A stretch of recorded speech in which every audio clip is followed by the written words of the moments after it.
ನಿಮಗಿದು ಗೊತ್ತೇ, ಸನಾತನ ಧರ್ಮಾನುಸಾರ ಜ್ಞಾನದ ಮೂಲ ವೇದಗಳು. ವೇದಗಳೆಂದರೆ ಜ್ಞಾನ, ಜ್ಞಾನದ ಮೂಲ ವಿಜ್ಞಾನ. ಪಶ್ಚಿಮ ಜಗತ್ತಿಗೆ ಬೆಂಕಿಯ ಉಪಯೋಗ ಗೊತ್ತಿರದೆ ಹಸಿ ಮಾಂಸವನ್ನು ತಿನ್ನುತ್ತಿರುವಾಗ ಸನಾತನ ಧರ್ಮದ ವೇದಗಳಿಂದ ಭಾರತದ ಕೀರ್ತಿ ಉತ್ತುಂಗಕ್ಕೇರಿತ್ತು.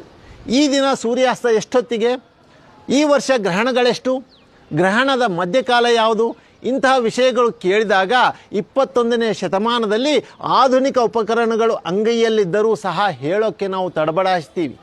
ಆದರೆ ಸನಾತನ ಧರ್ಮದಲ್ಲಿ ಜ್ಯೋತಿಷ್ಯ ಶಾಸ್ತ್ರ ಪಂಡಿತರೆನಿಸಿಕೊಂಡಂಥವರು ಯಾವುದೇ ಆಧುನಿಕ ಪರಿಕರಗಳನ್ನು ಬಳಸದೆ ಕೇವಲ ಬೆರಳುಗಳ ತುದಿಯಲ್ಲಿ ಲೆಕ್ಕ ಹಾಕುತ್ತಾ ಗ್ರಹಣ ಯಾವಾಗ, ಎಷ್ಟು ಗಂಟೆಗೆ ಸ್ಪರ್ಶ ಆಗುತ್ತೆ, ಮಧ್ಯಕಾಲ ಯಾವಾಗ ಅಂತ ನಿಖರವಾಗಿ ಗಂಟೆ, ನಿಮಿಷ, ಗಳಿಗೆಗಳನ್ನು ನಿಖರವಾಗಿ ಹೇಳ್ತಾರೆ.